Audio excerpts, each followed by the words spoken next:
മഖ്ബറകളുടെ പേരിൽ മാത്രം നമ്മളെ മുഴുവനും ആക്ഷേപിക്കുകയാണ്. ഏതെങ്കിലും മഖ്ബറയിൽ അനാചാരം നടക്കുന്നെങ്കിൽ അതിന് നമ്മൾ ഉത്തരവാദികളല്ല. സുന്നത്ത് ജമാഅത്തിന്റെ ഉത്തരവാദിത്തപ്പെട്ട പണ്ഡിതന്മാര് മുഴുവനും മഖ്ബറകൾ മഹാന്മാരെ ആദരിക്കണം. അവിടെ ഏതെങ്കിലും കമ്മിറ്റിക്കാർ അനാചാരം നടത്തിയാൽ, അനാശാസ്യ പ്രവണതകൾ നടത്തിയാൽ അതിന് നമ്മൾ ഉത്തരവാദിയല്ല, ഇസ്ലാം ഉത്തരവാദിയല്ല. നമ്മളെ കൊണ്ട് നിയന്ത്രിക്കാൻ പറ്റുന്ന തലങ്ങളിലെല്ലാം നിയന്ത്രിക്കാറുണ്ട്. കണ്ടില്ലേ ബഹുമാനപ്പെട്ട പേരോട് ഉസ്താദ് അവറുകൾ, ഈ ഇരിക്കുന്ന മഹാന്മാരായ ഉസ്താദുമാരുടെയൊക്കെ ജ്യേഷ്ഠന്മാരും ഉസ്താദുമാരും ഒക്കെ തന്നെയാണ്. അവരവരുടെ ധർമ്മം നിർവഹിച്ചത് തുറന്നു പറയുന്നുണ്ട്.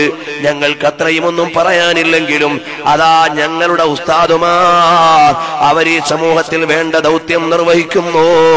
മഖ്ബറകളിൽ അനാചാരം നടക്കുന്നതിനെ എതിർക്കുന്നു. അവിടെയുള്ള ഔലിയാക്കളെ നിഷേധിക്കുന്നവരെയും അതേ സമയത്ത് തന്നെ ഞങ്ങൾ എതിർക്കുന്നു. അതാ മഹാനായ ഉസ്താദ് അവറുകൾ പറയട്ടെ. എന്റെ മാന്യ മുസ്ലിം സഹോദരന്മാർ ശ്രദ്ധിക്കണം. എന്റെ ജീവിതത്തിൽ എന്റെ പ്രസംഗം 4 കാര്യത്തിനെതിരാണ് ഞാൻ ഇന്നുവരെ ഉപയോഗിച്ചത്. ഒന്ന്, തീവ്രവാദത്തിനും ഭീകരവാദത്തിനും എതിരാണ്. അത് എപ്പോഴും മരിക്കുന്നതുവരെയും തീവ്രവാദത്തിനും ഭീകരവാദത്തിനും എതിരാണ്. മറ്റൊന്ന്, മുജാഹിദ് ജമാഅത്ത് ഇസ്ലാമി തുടങ്ങിയ കക്ഷികൾക്കെതിരാണ്. വേറെ ഒന്ന്, കള്ളത്തരീഖത്തിനെതിരാണ്. വേറെ എന്റെ പ്രസംഗം ഞാൻ ഈ 30ഓളം കൊല്ലം ഉപയോഗിച്ചത് ജനങ്ങൾ ഭക്തിയോടുകൂടെ ജീവിക്കാനുള്ള തത്വയിലേക്ക് ക്ഷണിക്കാനാണ്. നമ്മുടെ സപ്തദിന പ്രഭാഷണങ്ങളൊക്കെ ആ വഴിക്കാണല്ലോ. എന്നാ സഹോദരന്മാരെ നിങ്ങൾ മനസ്സിലാക്കണം, ഇപ്പോൾ ഇതാ തീവ്രവാദത്തിനെതിരെ ഭീകരവാദത്തിനെതിരെ ദേന പ്രസംഗിക്കുന്ന പാവപ്പെട്ട നമ്മൾ, ആ രംഗത്ത് അതിനെതിരെ പ്രസംഗിക്കുന്ന നമ്മളെ പേരിൽ ഭീകരവാദം കെട്ടിവെച്ചാൽ അത് വേദനയല്ലേ? ഇതുപോലെ ഞാൻ നിങ്ങളോട് പറയട്ടെ, കള്ളത്തരീക്കത്തിനെതിരെ പ്രസംഗിക്കുന്ന നമ്മളെ മുന്നിൽ ഇവിടെ കൊണ്ടുവന്ന് കള്ളത്തരീക്കത്തിന്റെ ശൈഖിന്റെ കൈപിടിച്ച് പെണ്ണുങ്ങൾ ചുംബിക്കുന്നത് ഇവിടെ കാണിക്കുകയാണ് മൗലവി. ഇതുപോലെ തന്നെ അതാ എന്റെ പ്രസംഗത്തിൽ ഞാൻ എവിടെയും പറയുന്ന ഒരു സംഗതിയാണ്, ഈ മഖ്ബറകളിൽ നടക്കുന്ന അനാചാരം, കുറെ വേണ്ടാത്ത മുട്ടും ഹറാമായ മുട്ടും പാട്ടും, അതുപോലെ തന്നെ കുറെ വാദ്യമേളങ്ങളും ഗാനമേളകളും നൃത്തങ്ങളും തോന്നിവാസങ്ങളും മഖ്ബറകളിൽ നടത്തുന്നതിനെ ഞാൻ എത്ര പ്രസംഗം നടത്തി. തിരൂരിൽ വെച്ച് പ്രസംഗിച്ച് അൽഹംദുലില്ലാഹ് മാറ്റിച്ചു, പല സ്ഥലങ്ങളിലും മാറ്റിച്ചു. എന്നാൽ ഞാൻ നിങ്ങളോട് പറയട്ടെ, അക്കൂട്ടത്തിൽ കഴിഞ്ഞ പ്രസംഗത്തിൽ ഞാൻ MA ഉസ്താദിന്റെ വളരെ കാലം മുമ്പുള്ള ഒരു ലേഖനമെടുത്ത് വായിച്ചു. അതിൽ പഴയ ഒരു ലേഖനമാണ്. അതിൽ മഖ്ബറയിലെ അനാചാരത്തിനെതിരാണ്. അവിടെ മസാർ എന്ന സ്ഥലത്ത് ഞാൻ മറ്റാരെന്ന് വായിച്ചു പോയി വലിയൊരു സമൂഹമിക്കാത്ത് പറഞ്ഞത്, വളരെ പഴയൊരു സാധനം, വായിക്കാൻ കിട്ടാത്തൊരു സാധനം. ആ സാധനം വായിക്കുമ്പോൾ എന്റെ മസാർ എന്നുള്ള സ്ഥലത്ത് മറ്റാരെന്ന് വായിച്ചു പോയത് വലിയൊരു തെറ്റായി പോയി പോലും. എന്നാൽ നിങ്ങൾ മനസ്സിലാക്കണം, ഇവിടെ ഇത്രയും കൂടുതൽ ഖബറിന്റെ അടുക്കൽ മഖ്ബറകളിൽ അജ്മീറിലും നാഹൂറിലും അതുപോലെ അതേ ഇബ്രാഹിം ബാദുഷ തങ്ങളുടെ ഏർവാടിയിലും പല സ്ഥലങ്ങളിലും നൂറുകണക്കിന് അനാചാരം നടക്കുന്നുണ്ട്. പലരും പോയി സുജൂദ് ചെയ്യുന്നുണ്ട്, പലരും തോന്നിവാസം ചെയ്യുന്നുണ്ട്.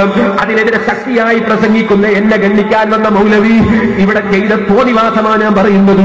കുറെ മഖ്ബറകളിൽ നടക്കുന്ന ശറഇൽ പറ്റാത്ത അനാചാരങ്ങൾ കൊണ്ടുവന്നു ഇവിടെ CD കാണിച്ചിട്ട് പറയും ഇതാണ് സുന്നികൾ ഏർപ്പാടെന്ന് പറയുന്നു. ഓ മൗലവി, പാവപ്പെട്ട ഞാനത് ചെയ്യാറുണ്ടോ? മഹാന്മാരുടെ മഖ്ബറകളിൽ അവരെ ആദരിച്ചുകൊണ്ട് സിയാറത്തിന് പോകണം. അതേ സമയത്ത് ചില നാടുകളിലോ ആണും പെണ്ണും എല്ലാം കൂടെ പൊത്തി നിറച്ചിട്ട് ഓണത്തിന് സിയാറത്ത് ടൂറിൽ ഏർവാടി, മുത്തുപ്പേട്ട, കിഴക്കര, വാൽനോക്ക് എന്നിങ്ങനെ പറയുകൊണ്ട് വലിയ പോസ്റ്ററും നോട്ടീസും അടിച്ചിറക്കിയിട്ട് ആണിനെയും പെണ്ണിനെയും കൂടി കലർത്തിയിട്ട് വണ്ടിയിൽ കയറ്റി അതാ ഒരു സിയാറത്ത് ടൂറ്. അതിൽ അന്യാണും 5 പെണ്ണും തമ്മിൽ ഇടകളിലുന്നതും അതുപോലെ നിസ്കാരം സമാക്കുന്നതും ഔറത്ത് പൂർണ്ണമായി മറിക്കാത്തതും എല്ലാമായ ഒരുപാട് തെറ്റുകാര്യങ്ങൾ ചെയ്തുകൊണ്ടാണ് ആ പോകുന്നത്. അത്തരം സിയാറത്ത് ടൂറിന് നമുക്ക് ന്യായീകരിക്കാൻ പറ്റൂല. അല്ല മൊയ്യാനെ, എന്തേ നിങ്ങളുടെ നയമൊക്കെ മാറിയോ? ഇതാണ് മോനെ സുന്നത്ത് ജമാഅത്തിന്റെ നയം. അഥവാ അമ്പിയാക്കൾ ഔലിയാക്കളുടെ ബറക്കത്ത് തേടിയവരുടെ മഖ്ബറയിൽ പോകാം, അവരെ സിയാറത്ത് ചെയ്യാം, അവരുടെ ബറക്കത്ത് തേടാം. അതാരാണ് പഠിപ്പിച്ചത്? നബി സല്ലല്ലാഹു അലൈഹി വസല്ലം തങ്ങളാണ്. കുന്തു നഹൈതുകും അൻ സിയാറത്തിൽ ഖുബൂരി ഫദൂറുഹാ, നിങ്ങൾ സിയാറത്ത് ചെയ്തോളൂ, നബി തങ്ങൾ സമ്മതം തന്നതാണ്. അബൂ ഹനീഫ ഇമാം റളിയല്ലാഹു അൻഹുവിന്റെ ഖബറിൽ ശാഫിഈ ഇമാം തങ്ങൾ സിയാറത്തിന് പോയതാണ്. അവിടുന്ന് വല്ല വിഷമവും ഉണ്ടായാൽ 2 റക്അത്ത് നിസ്കരിച്ച് അബൂ ഹനീഫ ഇമാം തങ്ങൾ സിയാറത്ത് ചെയ്ത് ദുആ ചെയ്താൽ വിഷമം മാറിക്കിട്ടാറുണ്ട് എന്ന് ശാഫിഈ ഇമാം തങ്ങൾ പറഞ്ഞ വിവരം ഇമാം ഖതീബുൽ ബഹുമാനപ്പെട്ട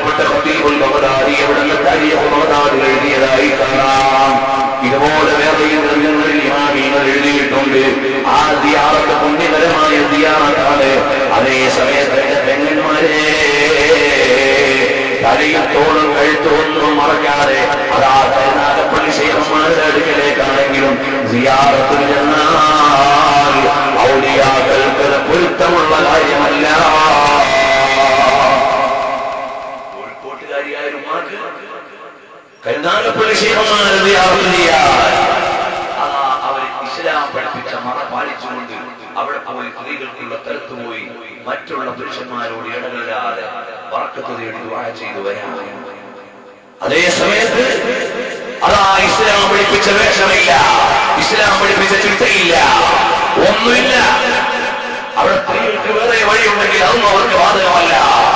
എല്ലാം ചാടിക്കേറി അവിടെയും ഇവിടെയും കയറിയിട്ട് ചെന്നാൽ ആ കിടക്കുന്ന ശൈഖന്മാരുടെ പൊരുത്തം നമുക്ക് കിട്ടുമോ?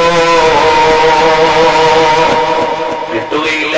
കാരണം അല്ലാഹുവിന്റെ ദീനിന്റെ നേതാക്കന്മാർ ഇവിടെ ജീവിച്ചത് അല്ലാഹുവിന്റെ ദീന് ജീവിപ്പിക്കാനാണ്. സുന്നത്തി വൽ ജമാഅ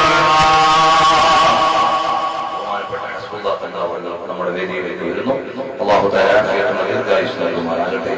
ഒരുപാട് കാലം നേതൃത്വം തൗഫീഖ് ബഹുമാനപ്പെട്ട സയ്യിദ് എല്ലാവരും ഇരിക്കണം.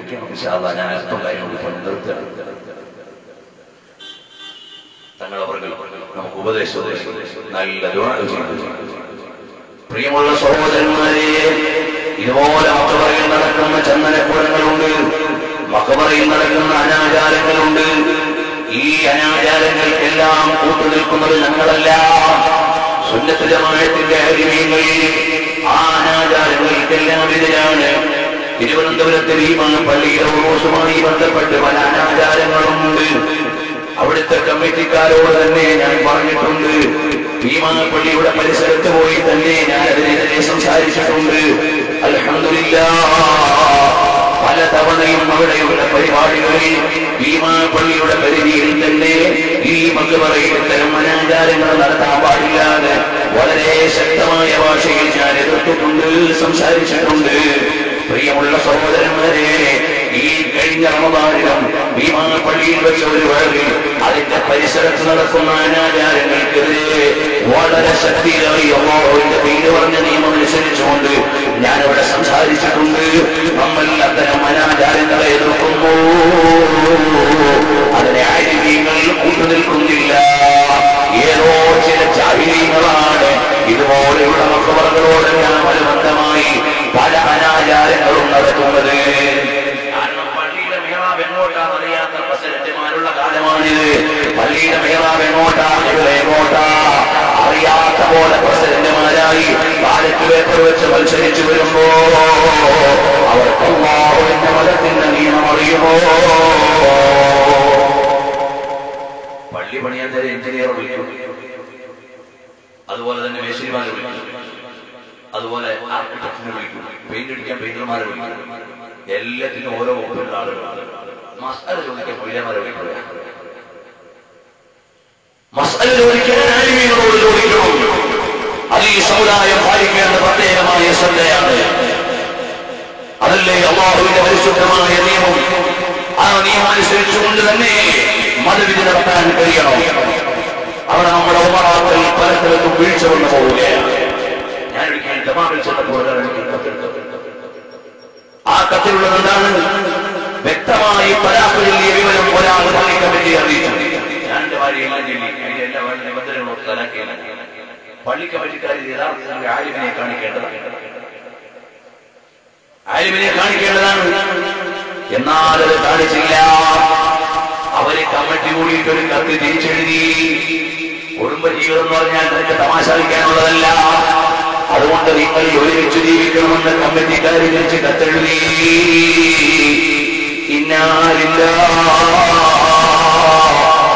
ഇതുപോലെ മതം കൈകാര്യം ചെയ്യുന്ന ആളുകൾ ഓരോ ഓരോന്നിനും ഓരോ വകുപ്പിലുള്ള ആളുകളുണ്ട്. അതേ വകുപ്പിലുള്ള ആളുകളെയല്ലേ കൈകാര്യം ചെയ്യേണ്ടത്. പള്ളിക്കൂടത്തിലേക്ക് ചെല്ലുമ്പോൾ മോനെ മാത്സ് പഠിപ്പിക്കാൻ വേറെ അധ്യാപകനാണ്, സോഷ്യൽ സയൻസ് പഠിപ്പിക്കാൻ വേറെ അധ്യാപകനാണ്. അതുപോലെ നമ്മുടെ സമുദായത്തിൽ പൊതുകാര്യങ്ങൾ ചെയ്യാൻ ഉമറാക്കന്മാർ മുന്നിട്ട് നിൽക്കുമ്പോൾ ആലിമീങ്ങൾ എന്ത് വേണം? മതത്തിന്റെ നിയമം പഠിച്ചവരോട് ചോദിച്ചു വേണം മതനിയമങ്ങൾ പറയാൻ. വിഷയങ്ങളെ ബോധ്യപ്പെടുത്താൻ വേണ്ടി ഇമാം ഗസാലി തങ്ങൾ ഗ്രന്ഥം എഴുതിയിട്ടുണ്ട്. ആ ഗ്രന്ഥത്തിന്റെ പേരാണ് ഇൽജാമുൽ സാധാരണക്കാരായ ആളുകളെ നിയന്ത്രിക്കുന്ന ഗ്രന്ഥം. അതിലെന്താണ്? ഒരേ സാധാരണക്കാരാ, നീ പലതും പഠിച്ച് ജോലി ചെയ്യാൻ പോയി, നിനക്ക് നീ ചെയ്തത് തെറ്റൊന്നുമല്ല. പക്ഷേ അതേ സമയത്ത് ഉറക്കൊഴിഞ്ഞ് കിതാബ് ഓതി പഠിച്ച ആര്യങ്ങളുണ്ട്. അവരോട് ചോദിച്ചിട്ട് വേണം നീ പല കാര്യം പറയാൻ, അല്ലാതെ നീ ചാടിക്കേറി എന്ന് പറയാൻ പാടില്ല. ഇത് പറയുന്നതല്ലേ മഹാനായ ഗസാലി റഹ്മത്തുള്ളാഹി അലൈഹി ഇൽജാമുൽ അവാദ് എന്നൊരു ഗ്രന്ഥം എഴുതിയത്. ഇതുപോലെ ഓരോന്നിനും നിയമമുണ്ട്, നിബന്ധനയുണ്ട്. അല്ലാഹുവിന്റെ പരിശുദ്ധമായ നിയമങ്ങൾ കാറ്റിൽ പറത്താൻ പാടില്ല. മക്ബറകളിൽ നടക്കുന്ന അനാചാരങ്ങൾക്കും തോന്നിവാസങ്ങൾക്കുമൊന്നും നമ്മൾ ഉത്തരവാദികളല്ല. മോനെ, ഞാൻ ചുരുക്കുകയാണ്, അല്ലാഹുവിന്റെ മതത്തെ അംഗീകരിച്ച് ജീവിക്കുന്ന ആളുകൾ അവർക്ക് നിയമങ്ങൾ അനുസരിച്ചുകൊണ്ടേ ജീവിക്കാൻ പറ്റൂ. ഹബീബായ മുഹമ്മദ് റസൂലുള്ളാഹി സ്വല്ലല്ലാഹു അലൈഹി വസല്ലം പഠിപ്പിച്ചു തന്ന നിയമത്തിൽ നിന്ന് പുറത്തു പോകാൻ പാടില്ല. ദുനിയാവിന്റെ സാമ്പത്തികമായ വെട്ടിപ്പ് നടത്തിയാൽ നീ വിചാരിക്കും ഞാൻ വലിയ വിദഗ്ധനായ കച്ചവടക്കാരനാണ് എന്ന്. നീ ഏതെങ്കിലുമൊക്കെ 4 പെൺപിള്ളേരെ വലയിൽ വീഴ്ത്തിയാൽ ഞാൻ വലിയ കേമനാണെന്ന് വിചാരിക്കും. നീ ചെത്തിപ്പൊളിച്ച് അടിച്ചു പൊളിച്ചിങ്ങനെ കറങ്ങിയാൽ ഞാൻ ചില്ലറക്കാരനല്ലാതെ വിചാരിക്കും. എന്നാൽ മോനെ കേട്ടോ, ഒരു ചെറിയ സംഭവം ഞാൻ സൂചനയായി നൽകി അവസാനിപ്പിക്കുകയാണ്.